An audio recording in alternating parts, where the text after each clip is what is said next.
अस्सलाम वालेकुम दोस्तों, क्या हाल चाल है। तो भैया स्प्रिंग कमेटी के जो फ़ैसले आए थे रमज़ान करीम के हवाले से वो तो आपको बता दिए गए हैं।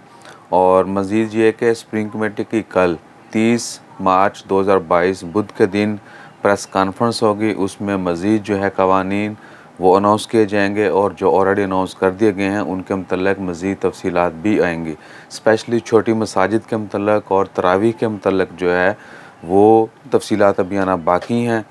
इंशाअल्लाह ताला खैर कल 11 बजे के करीब जो है प्रेस कॉन्फ्रेंस होगी स्प्रिंग कमेटी की। उसमें रमज़ान करीम के हवाले से और आने वाले दिनों के हवाले से ओमान में जो डेवलपमेंट हैं कोविड के, वो नए कवानीन जो हैं वो अनाउंस किए जाएंगे। तो दुआ कीजिए कि जो भी फ़ैसले आएँ वो हम सब के लिए अच्छे हों और फिर जैसे ही तफसीलात आएंगी इमीडिएटली शेयर करेंगे। उसके अलावा एक दफ़ा फिर रिपीट कर दें, जो पहले फ़ैसले हुए हैं वो ये हैं कि इफ़्तार की इजाज़त नहीं दी गई। मसाजिद में या पब्लिकली जो आउटसाइड इफ़्तार के टेंट वगैरह लगाए जाते थे वो अलाउ नहीं है। लेकिन जहाँ पर लोग काम करते हैं ऑफिस में या साइट्स पर, उनको जो है इफ़्तारी की गैदरिंग की इजाज़त होगी। बाकी इंडोर एक्टिविटीज़ जो हैं सेमिनार हो गए, गैदरिंग होगी, इवेंट्स हो गए और मीटिंग्स होगी, एग्जीबिशन ये वो सब 70% कैपेसिटी के साथ चलता रहेगा।